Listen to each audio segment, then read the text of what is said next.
Well, it's Suicide Prevention Month, and people in Lincoln are taking steps to make the city a safer place. Channel 8 Eyewitness News reporter Abigail Wood has more. Abigail? That's right. There's a coalition that's taking on the myths surrounding suicide and bringing the issue into the light.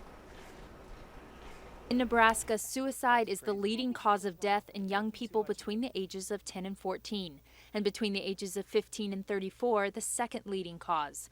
Local groups are banding together to change that. How do we build a culture in a community to say that suicide prevention, your mental health are not things that are shoved in a closet? The local Suicide Prevention Coalition focuses on debunking myths and teaching people to bring mental illness out into the light before it's too late. Where the myth tells us if I ask somebody if they're suicidal, I'm planting an idea in their head.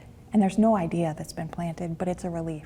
Somebody sees my pain, somebody understands what I'm going through, and they're there to help me. Another group, Local Outreach to Suicide Survivors, helps families. Statistically, if someone loses a loved one to suicide, it puts them at a greater risk.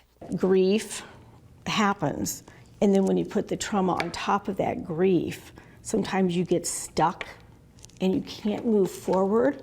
Loss hosted a walk this weekend for survivors, helping families heal. The Suicide Prevention Coalition is behind the signs you may have seen in parking garages, reminding people there's hope, help, and treatment available. In just a year, they trained around 2,000 people to spot warning signs of suicide, such as hopelessness, increased alcohol or drug use, and withdrawing from friends and family. Their most recent fight, gun safety. We're not saying don't have a firearm. If you have a firearm, that's really great. We don't have a problem with it. What we're saying is be a responsible gun owner and lock your guns up. Guns are the #1 means of suicide in the city of Lincoln. The coalition is partnering with Big Shots, a local shooting range, to help educate people on proper lock-safe measures. We have more information on our website, including warning signs and resources in case you or someone you love needs help. Also, you can call the Suicide Prevention Hotline at 1-800-273-TALK.